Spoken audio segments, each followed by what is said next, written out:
ಸೂರಜ್ ರೇವಣ್ಣ ವಿರುದ್ಧ ಸಲಿಂಗಕಾಮದ ಆರೋಪ ಏನು ಕೇಳಿ ಬಂದಿದೆ. ಸೂರಜ್ ತೋಟದ ಮನೆಯಲ್ಲಿ ಪಂಚನಾಮೆ ಕಾರ್ಯ ಮುಂದುವರೆದಿದೆ. 1 ಗಂಟೆಯಿಂದ ಮೊದಲ ಸಂತ್ರಸ್ತನನ್ನ ಕರ್ಕೊಂಡು ಹೋಗಿ ಅಲ್ಲಿ ಸ್ಥಳ ಮಹಜರು ಮಾಡಿಸಲಾಗ್ತಾ ಇದೆ. ಜನ್ನಿಕಡ ತೋಟದ ಮನೆಯಲ್ಲಿ ಸಿಐಡಿ ಟೀಮ್ ಸ್ಥಳ ಮಹಜರು ನಡೆಸಿದೆ. ಸಾಕಷ್ಟು ಹೊತ್ತಾಯಿತು, ಸುಮಾರು 1 ಅವರ್ಗೂ ಜಾಸ್ತಿ ಆಯಿತು. ಮೊದಲ ಸಂತ್ರಸ್ತ ಏನು ಫಸ್ಟ್ ಕಂಪ್ಲೇಂಟ್ ಕೊಟ್ಟಿದ್ದಾರೆ ಅವ್ರನ್ನ ಕರ್ಕೊಂಡು ಹೋಗಿ ಅಲ್ಲಿ ಸ್ಥಳ ಮಹಜರು ಮಾಡ್ತಾ ಇದ್ದಾರೆ ಗನ್ನಿಕಡ ತೋಟದ ಮನೆಯಲ್ಲಿ.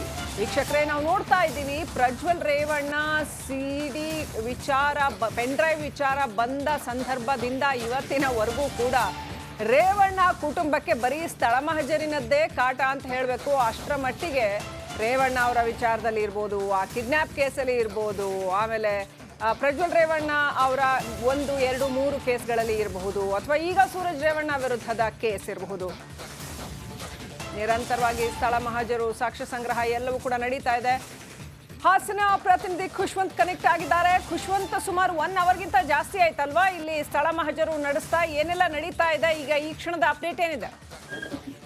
ಶ್ರೀಲಕ್ಷ್ಮಿ, ಸುಮಾರು 1 ಗಂಟೆಯಿಂದ ಸ್ಥಳ ಮಹಜರನ್ನ ನಡೀತಾ ಇದೆ. ಈ ಒಂದು ಸೂರಜ್ ರೇವಣ್ಣನ ಪ್ರಕರಣದಲ್ಲಿ ಈಗಾಗಲೇ ಏನು ಅವರ ವಿರುದ್ಧ ಅಸಹಜ ಲೈಂಗಿಕ ದೌರ್ಜನ್ಯ ಆರೋಪದಲ್ಲಿ ಪ್ರತ್ಯೇಕ 2 ದೂರು ದಾಖಲಾಗಿತ್ತು. ಅದರಲ್ಲಿ ಪ್ರತ್ಯೇಕ ಏನು ಆರೋಪಿಗಳು ಅಲ್ಲ ದೌರ್ಜನ್ಯಕ್ಕೆ ಒಳಗಾಗಿದ್ದಂಥವ್ರು ಪ್ರತ್ಯೇಕವಾಗಿ ದೂರನ್ನ ನೀಡಿದ್ರು.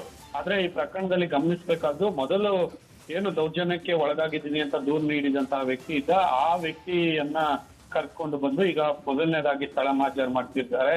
ನಂತರ ಯಾರು ಸೂರಜ್ ರೇವಣ್ಣನ ಜೊತೆಯೇ ಮೊದಲ ಸಂತ್ರಸ್ತನ ವಿರುದ್ಧ ದೂರು ನೀಡಿದಂತಹ ವ್ಯಕ್ತಿಯು ಕೂಡ ನಂತರದಲ್ಲಿ ಸೂರಜ್ ರೇವಣ್ಣ ವಿರುದ್ಧವೇ ತನ್ನ ಮೇಲೂ ಕೂಡ ಲೈಂಗಿಕ ದೌರ್ಜನ್ಯ ಆಗಿದೆ ಅನ್ನುವಂತಹ ದೂರನ್ನ ನೀಡಿರುವಂತದ್ದು.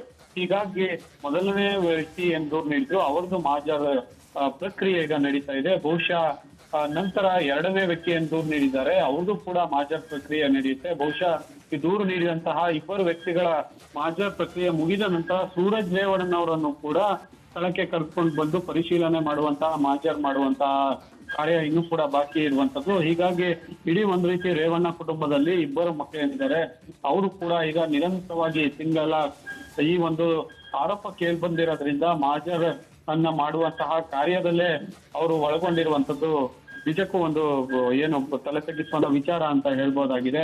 ಅಂತಿಮವಾಗಿ ಈ ಪ್ರಕರಣದಲ್ಲಿ ಈ ಪ್ರಕ್ರಿಯೆ ಬಹಳ ಮುಖ್ಯ ಪಾತ್ರ ವಹಿಸುತ್ತೆ. ಯಾಕಂತಂದ್ರೆ ಆರೋಪ ಈಗಾಗಲೇ ಮಾಡಿರುವಂತಹ ದೌರ್ಜನ್ಯಕ್ಕೆ ಒಳಗಾದವರು ಇರ್ಬೋದು, ಅವರು ಮಾಡಿರುವಂತಹ ಆರೋಪ ಮತ್ತು ಘಟನೆ ನಡೆದ ಸ್ಥಳ ಮತ್ತು ಆ ಘಟನೆ ಸ್ಥಳದಲ್ಲಿ ಏನಾಯ್ತು ಅನ್ನುವಂಥದ್ದು ಇವೆಲ್ಲವೂ ಕೂಡ ದೂರಿಗೆ ಮತ್ತು ತಾಳೆ ಹೊಂದಬೇಕಾದ್ರೆ ಅಥವಾ ಕಾನೂನಿಗೆ ಸರಿ ಹೊಂದ್ ಬರ್ಬೇಕಾದ್ರೆ ಇವೆಲ್ಲವೂ ಕೂಡ ಮಹಜರ್ ಪ್ರಕ್ರಿಯೆ ಈ ಒಂದು ಘಟನೆಯಲ್ಲಿ ಬಹಳ ಮುಖ್ಯ ಪಾತ್ರ ವಹಿಸುತ್ತೆ ಅಂತ ಹೇಳ್ಬೋದಾಗಿದೆ. ಶ್ರೀಲಕ್ಷ್ಮಿ, ಖುಷ್ವಂತ್, 2 ವಿಚಾರ. ಒಂದು, ಅಲ್ಲಿ ಯಾವ ಥರ ಮಹಜರು ನಡೆಸ್ತಾ ಹೋಗ್ತಾರೆ? ಅಂದರೆ ಇಡೀ ಘಟನೆಯನ್ನ ರೀಕ್ರಿಯೇಟ್ ಮಾಡಿ ಹೀಗೆ ನಡೀತಾ ಹಾಗೆ ನಡೀತಾ ಅಂತ ಪ್ರಶ್ನೆ ಕೇಳ್ತಾ ಹೋಗ್ತಾರಾ ಸಂತ್ರಸ್ತರ ಹತ್ರ? ಎವಿಡೆನ್ಸ್ ಕಲೆಕ್ಷನ್ ಕೂಡ ಏನಾದರೂ ಇದೆಯಾ ಅಂತ? ಅದು ಈ ಪ್ರಜ್ವಲ್ ರೇವಣ್ಣ ಕೇಸಲ್ಲಿ ನಾವು ನೋಡಿದ್ವಿ, ಅಲ್ಲಿ ಪಿಲ್ಲೋ ಕವರ್ಸ್ ಇರ್ಬೋದು ಅಥವಾ ಬೆಡ್ಶೀಟ್ಸ್ ಎಲ್ಲ ಕಲೆಕ್ಟ್ ಮಾಡ್ಕೊಂಡು ಹೋದ್ರು, ಅಂಥದ್ದೆಲ್ಲ ಮಾಡಿದ್ರು. ಸೊ ಆ ಥರ ಎವಿಡೆನ್ಸ್ ಕಲೆಕ್ಷನ್ ಏನಾದರೂ ನಡೀತಾ ಇದೆ? ನನಗೆ ಇರೋ ಮಾಹಿತಿ ಪ್ರಕಾರ ಇನ್ನು FSL ಟೀಮ್ ಬಂದಿಲ್ಲ ಅಂತ ಅನ್ಕೋತೀನಿ, ಅಥವಾ FSL ಟೀಮ್ ಕೂಡ ಕರ್ಕೊಂಡು ಹೋಗಿದ್ದಾರಾ? ಹೆಂಗೆ ಟೆಕ್ನಿಕಲಿ ಹೆಂಗೆ ನಡೀತಾ ಇದೆ ಇದು? ಸಾಮಾನ್ಯವಾಗಿ ಮಹಜರ್ ಪ್ರಕ್ರಿಯೆ ನಡಿಬೇಕಾದ್ರೆ ಪ್ರತಿಯೊಂದನ್ನು ಕೂಡ ಅಂದ್ರೆ ಇವರು ದೂರನ್ನ ಏನು ದೂರು ದಾಖಲೆ ಮಾಡಿರ್ತಾರೆ, ದೂರಲ್ಲಿ ಯಾವೆಲ್ಲ ಅಂಶಗಳು ಉಲ್ಲೇಖವನ್ನ ಮಾಡಿರ್ತಾರೆ, ಆ ಅಂಶಗಳ ಮೇಲೆ ಪ್ರತಿಯೊಂದು ಪಿನ್ ಟು ಪಿನ್ ಅವರು ಕೇಳ್ತಾ ಹೋಗ್ತಾರೆ. ಕೆಲವುದ್ರಲ್ಲಿ FSL ಟೀಮ್, ಈಗ ಪ್ರಜ್ವಲ್ ಕೇಸ್ ನಲ್ಲಿ ಗಮನಿಸೋದಾದ್ರೆ ಮೊದಲಿಗೆ FSL ಟೀಮ್ SIT ಟೀಮ್ ಬಂದೋಗಿತ್ತು.